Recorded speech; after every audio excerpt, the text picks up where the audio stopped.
મહાનગરપાલિકાની બેદરકારીનો વધુ એક નમૂનો સામે આવ્યો છે। થોડા દિવસ પહેલા બનેલા રોડને ફરી તોડી પડાયો। શહેરના ઘીકાટા પોસ્ટ ઓફિસ પાસે બનેલા નવા રોડને તોડી પાડવામાં આવ્યો। આરસીસીનો રોડ બરાબર ન બન્યાનું બહાનું આપ્યું। રોડ પર ખોદકામને લીધે વાહન ચાલકો પરેશાન થઈ રહ્યા છે। સ્થાનિકોમાં મહાપાલિકાની કામગીરીને લઈને રોષ જોવા મળ્યો છે।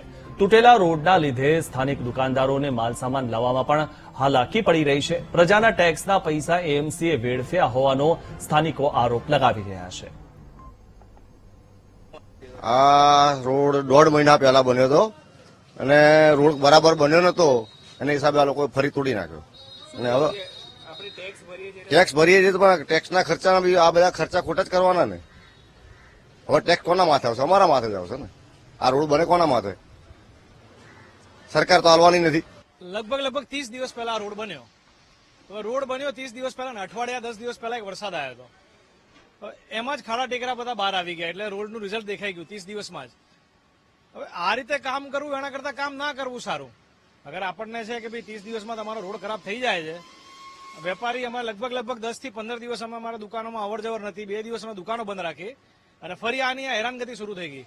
કામ કરો તો એક જ વાર કરો ને, જોરદાર કામ કરો। આ રીતે કામ કરવાથી કોઈ મતલબ નથી। હમણાં જ 2-4 મહિના પહેલા જ રોડ બન્યો છે, એ વખતે બી પબ્લિક 1-2 મહિનો હેરાન થઈ અને આ ફરી તોડ કરશો તો પબ્લિક પાછી મહિનો હેરાન જ થવાની। નવો રોડ બને ત્યાં સુધી આ ખોટા ખર્ચા શું કામ કરાવો છો? પબ્લિકને મોંઘવારીમાંથી બચાવો, એમની પાછળ કંઈક પૈસો વાપરો। હાઈવે રોડ નથી કે તમારે 6-12 મહિના 2 વર્ષમાં તૂટી જાય। આ તો સામાન્ય ટુ વ્હીલર વાળા રોડ પર લોકો અવર જવર કરે છે અને આ પબ્લિક હવે આનો રોડ બંધ કર્યો, કેટલા કિલોમીટર ગાડી ફરી અહીંયા માણસ મંદિર આવવું તો આવે એ વિચાર કરો છો? આખું રાઉન્ડ મારવું પડે, ફરી અહીંયા દર્શન કરવા આવવું પડે અને જાહેર જનતા પબ્લિક હેરાન પરેશાન થાય છે ને। આમાં જે માણસો કંઈક કર્યું હોય એની પર તમે એક્શન લો, શિક્ષણ પાત્ર બનાવો, દંડ લો। પબ્લિકના હેરાન કરી શું ફાયદો? આ દુકાનો વાળાના ઘરાકી એટલી તૂટી જવાની। અમદાવાદ મહાનગરપાલિકાની બેદરકારીનો નમૂનો વધુ એક સામે આવ્યો છે। ઘીકાટા પોસ્ટ ઓફિસ જે મોટી હમામની પોળ છે ત્યાં આરસીસી રોડ બનાવવામાં આવ્યો। હજુ 30 દિવસ પહેલા જ આ રોડ બનાવવામાં આવ્યો અને હવે ફરી એકવાર તોડીને આ રોડ નવો બનાવવામાં આવી રહ્યો છે। પહેલા જ જો રોડ વ્યવસ્થિત બનાવવામાં આવ્યો હોત તો ફરી એકવાર આ રોડ ન બનાવવો પડતો। એટલે કે ક્યાંક કોન્ટ્રાક્ટરની બેદરકારીને કારણે નાગરિકો ફરી પરેશાન થશે।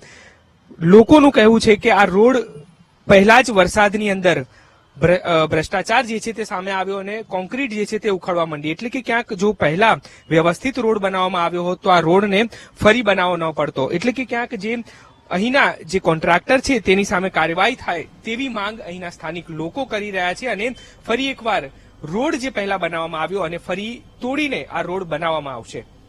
કેમેરામેન શૈલેષ ચાવડા સાથે દીપક સોલંકી, વીટીવી ન્યૂઝ, અમદાવાદ।